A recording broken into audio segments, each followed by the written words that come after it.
주와 함께가 포인트거든. 근데 우리가 찬양을 하면 특히 많이 불렀던 한 걸음이 나의 등 뒤에서보다는 더 한 걸음 한 걸음을 보편적으로 더 많이 부른다. 나의 등 뒤에서는 어려울 때 생각이 날 때 제가 지금도 순복음이지만 제가 성도 시절에 이거 굉장히 많이 불렀거든요. 고난이 오고 이러면 불렀던 찬송 중에 하나거든요. 한 걸음 한 걸음 왜 주와 함께 걷냐 이거죠. 근데 뭐냐면 이 의미를 못 찾아내면, 이 가사의 의미를 못 찾아내면 이 리듬이나 분위기에 누군가 이렇게 부르는 사람이 중간중간에 멘트를 한다고.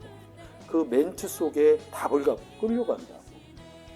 그리고 이 가사의 내용으로 몰입이 못 된다고. 그 멘트를 쳐주면 뭐 어떻게 가냐면 나의 삶의 환경으로 간다. 사실은 찬양이나 찬송은 뭐냐면 성경과 같이 우리가 이 땅에서 예수 그리스도를 영접한 사람들이 어떻게 살아갈까 이런 것을 써놓은 것이 사실은 성경이거든요. 근데 찬양은, 우리가 말하는 찬양은 그 내용에다 곡조를 붙인 거거든요. 리듬을. 근데 우리가 그 리듬에 더 많이 끌려간다는 거예요. 그 삶에서 성경을 또 삶으로 보면 자꾸 성경을 삶으로 푼다. 내 처한 환경 속에 주의 도우심을 바란다고. 그거 분명히 필요해요. 근데 성경은 어떤 도우심을 얘기를 하냐면 복음 전할 때 도우심을 얘기하는 거예요. 그러니까 한 걸음 한 걸음 가는 것을 왜 걸어가냐 이거지. 끝없이 걸어가는 거예요. 근데 우리가 삶에서 많이 걷거든요. 아침에 일어나서 요새 핸드폰에 보면 걸음 걸으면 돈 주는 만보 걷기가 있다고. 많이 주지도 않아. 뭐 하루에 많이 줘봐야 100원, 50원, 보통 한 20원 받아. 20원 누가 돈으로 쳐요. 근데 그 앱을 깔아놓으면 그 20원이 그렇게 소중하다고. 내가 쓰는 1,000원보다 이건 20원. 그러니까 어느 환경과 상태에 빠져 있냐는 거지. 앱의 상태로 가면 그게 굉장히 중요해. 내 건강하고도 연결되는데 왜 주와 함께 걸어야 되는지. 이제 거기에 대해서 답을 못 냈는데 그 부분을 성경적으로 보면 보인다고. 오늘 나의 등 뒤에서 이렇게 얘기를 한다. 등 뒤에서 나를 도우시는 주님이 이른다. 그러면 이거 딱 읽는 순간, 이 찬양 부르는 순간 나의 인생길에서 지치고 고나요. 이렇게 얘기를 한다. 그러면 여기에서 내 삶이 막 투영이 되는 거야. 경제적으로 여유가 있거나 그러신 분들은 이 찬양이 좀 덜 와닿을 거예요. 근데 많은 국민 중에 상위층은 별로 되지 않아요. 상위층은 그냥 2%라고 그러더라고요. 정말 돈 많은 사람. 나머지 사람들은 다 인생에서 지치고 고난 삶을 살아요. 뭐 즐거운 것도 있지만 그런 부분에만 치면 하나님이 도와달라는 거지. 이런 부분. 삶에서 도와줌을 바라고 또 그런 상태로 간다고. 그랬더니 지치고 고나니까 매일처럼 주저앉고 싶을 때 나를 밀어주시니. 밀어주든가요? 밀어주길 원하는 건가요? 사실은 밀어주길 원하는 거죠. 주께서 나의 삶길에서 나를 밀어줘서 일어나 걸어서 낸 건 뭐예요? 사실은 새 힘을 먼저 줘야지 내가 일어나 걸을 수 있는 거거든요. 새 힘을 주는 것이 그 다음 절에 써 있는, 내가 너를 도우는 것이 새 힘을 주는 거거든요. 새 힘을 줘서 너를 도와야지 일어나 걸 수 있는 거죠. 다시 거꾸로 가면 지치고 고나요. 주저앉고 싶을 때 일어나는 거거든요. 삶에 활력을 받고 싶은 거거든요. 저 또한 그랬거든요. 이 찬양을 보면서 삶 가운데 별일 없으면 이 찬양 생각 안 나요. 어려우면 이런 찬양이 되게 많아요. 삶 가운데 하나님 아버지와 주를 잘 찾지 않아요. 근데 언제 찾아요? 어려울 때. 찬양하고 똑같다. 성경은 어려울 때나 평안할 때나 항상 임마누엘에서 하나님 아버지께서 우리와 함께 예수 그리스도를 영접하면 우리와 함께 임마누엘에 있다. 함께 있다. 그런 부분이 좀 달라지는 거죠. 오늘 아침 설교에서 얘기했듯이 계시록 1장 10절입니다. 오늘 아침에. 주의 날에 내가 성령에 감동하여 예수 그리스도를 영접하면 죄사함을 받았다. 마태복음 1장 21절에서 얘기하고 23절은 우리와 하나님이 함께 계신다. 아버지 하나님. 임마누엘 된 상태다. 예수 그리스도를 영접한다. 그게 딱 이거예요. 주의 날에 내가 성령 안에 있다. 고린도후서 3장 10절. 주는 성령이시니. 그냥 한글로는 영이시니 이렇게 써놨다. 주는 영인데 그 안에 내가 들어가서 감동하여다가 만들어졌대요. 내가 성령 안에 있다. 이 기노마이라는 단어가 뭐냐면 과거로 써 있어요. 아우리스트 시제를 써요. 그러니까 좀 공부한 사람들은 이게 헬라어 많이 공부한 사람은 문법에서 과거를 많이 갖다 써. 아우리스트 시제. 그게 뭐냐면 구원 얻었다. 근데 나를 표현할 때는 현재로 표현하고 내 삶 가운데 인생에 얘기하면 어제 받은 거거든. 그래서 A라는 단어를 써서 아우리스트 시제 이런 거. 감동하다. 너가 만들어졌다 동사인데 과거로 됐다. 누구에 의해서 만들어졌다.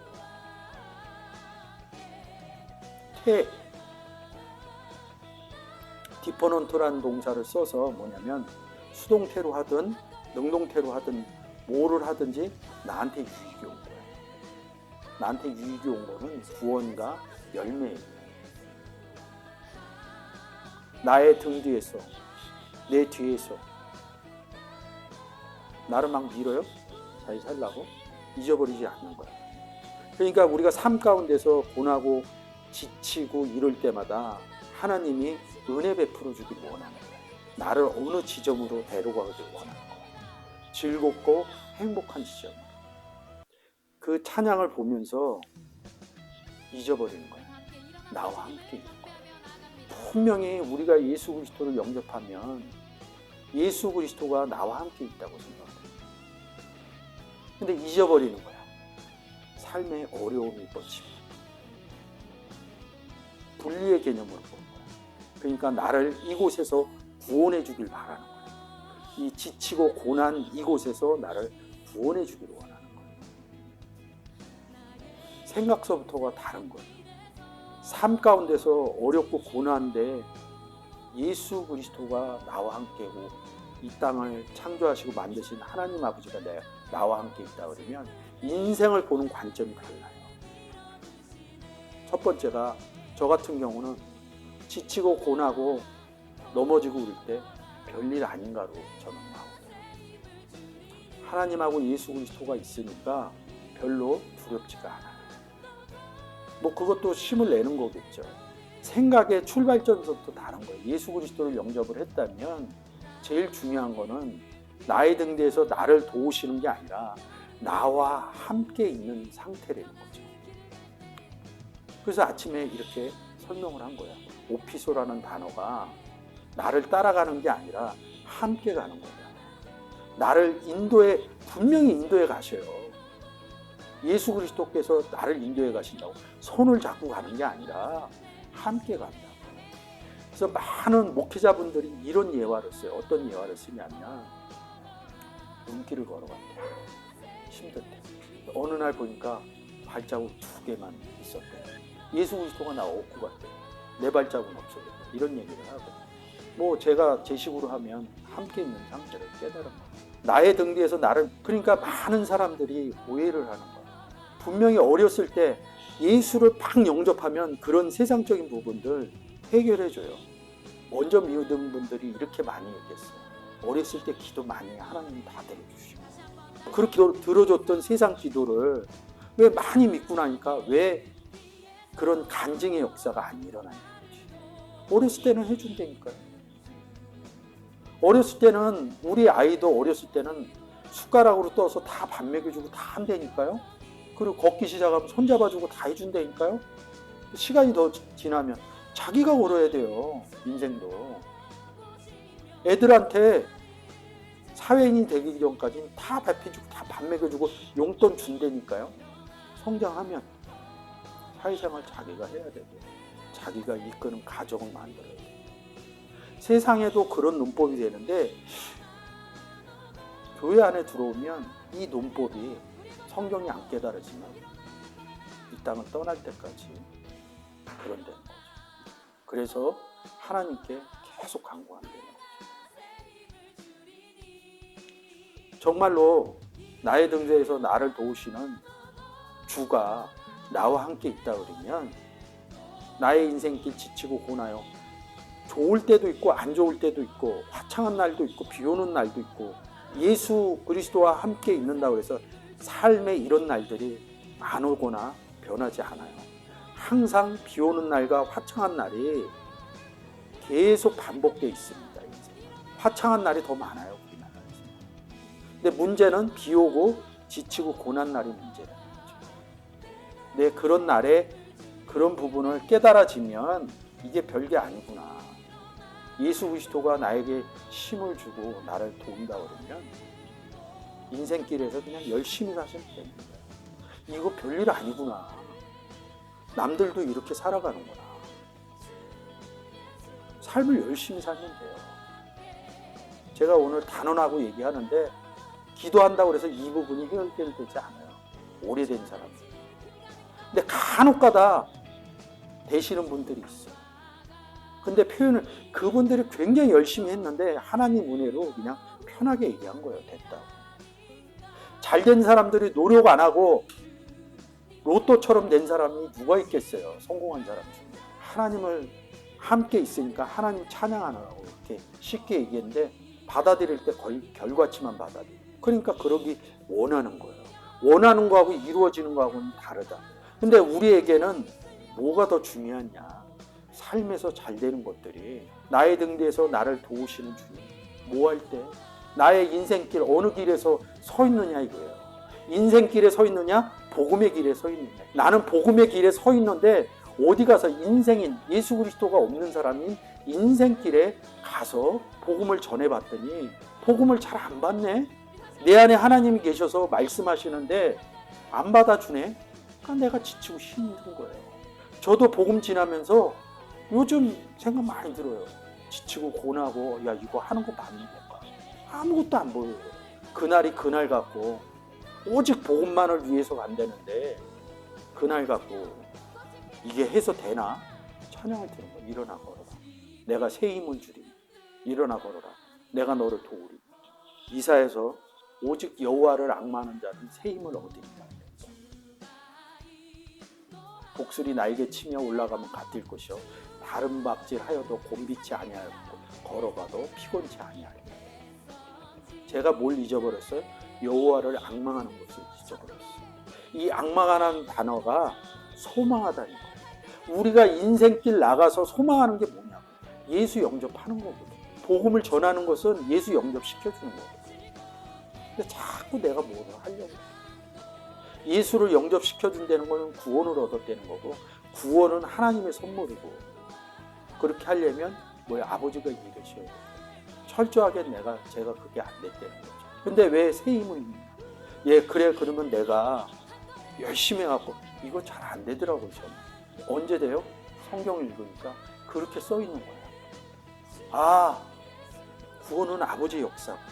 아버지가 나를 통해서 아버지가 포도원의 농꾼처럼 참 포도나무인 예수 그리스도에 달려있는 가지인 나를 통해서 열매인 포도로 만들어낸 거야. 나는 단지 하나님이 얘기하는 것을 대언하는구나. 근데 나는 얘기하는 순간 왜 사람들이 안 모이지? 왜 이걸 안 받아들이지? 지금은 이렇게 얘기해요. 근데 내려가면 아마 또 그 생각을 할 거예요. 저도. 근데 이런 것들이 반복되면 잘못된 습관을 자꾸 이게 잘못됐어 그리고 다른 습관으로 고치려면 많은 시간이 걸려요. 삶 가운데서. 복음 가운데서 뭐 하나님 딱 고쳐주고 그러는 거는 저 같은 경우는 없더라고요. 근데 그런 거를 고치려는 새 힘이 어디서 나오느냐? 성경을 볼 때 나옵니다. 우리끼리 얘기하고 그러면 그래야 돼 그래지든가요? 저는 그래지지 않더라고요. 새 힘을 받을 수 있는 방법은 하나님이 역사하시는 그 내용을 하나님 나를 등 뒤에서 도우는 거. 아까 얘기했잖아. 나와 함께 있는 거. 나를 따라. 이러면 성경을 통해서 아는 거야. 아, 정말 같이 있구나. 정말 같이 있구나. 그게 알아지면 평안히 길을 갈 때, 이게 2절처럼 평안히 길을 갈 때 보이지 않아도, 아, 내가 지치고 고나에 넘어질 때 이렇게 나한테 새 힘을 주시듯이 나에게 손을 내미는 거예요. 손이 몸이거든. 아, 내가 같이 있구나. 이런 거를 써놓은 거는 성경의 내용뿐이 없어요. 때때로 뒤돌아보면 주가 계신가요? 앞구절 또 잊어버린 거예요. 나의 등 뒤에. 이 정도가 되면 항상 주께서 나하고 함께 계시는 거예요. 이걸 알게 돼요. 잔잔한 미소로 바라보시며 나를 재촉하시냐. 재촉하는 게 뭐예요? 걸어간다는 거예요. 그러면 이런 내용들이 알아지면 신앙에서 제일 중요한 게 아까 쉬는 시간에도 얘기했지만 신앙의 제일 좋은 점과 단점이 같아요. 분위기에 강하다는 거예요. 어떤 분위기로 살 거냐 이거지. 어렸을 때는 좀 으쌰으쌰 해야 돼요. 성장이 되면 성경으로 좀 차분한 분위기. 아, 성경에서는 이렇게 얘기하고. 그러면 어렸을 때하고 달라요. 그러면 생각을 많이 하게 돼요. 그 전에 내가 했던 건 무엇? 지금이 하는 것은 내가 무엇? 그러면 나는 어떤 삶의 가치로 살 거냐 이거죠. 나의 등 뒤에 계신 예수 그리스도를 믿고 일어나 걸어가서 뭐 할 거냐? 걸어가서 하는 것은 복음 전하는 거예요. 예수 그리스도께서도 이 땅에서 계속 예루살렘에서 북이스라엘로 계속 걸었잖아요. 바울은 더 하시네. 1차 여행, 2차 전도여행, 3차 전도여행. 많은 데를 걸어간다고. 발로, 바람 모양 복음을 전하는 발. 우리 모두가 나의 등 뒤에 계시는, 나와 함께 계시는 예수 그리스도와 하나님을 생각해서 그런 부분들을 깨달아지면 찬양할 때, 그러면 또 새로운 삶의 활력소가 되리라고 생각합니다. 감사합니다.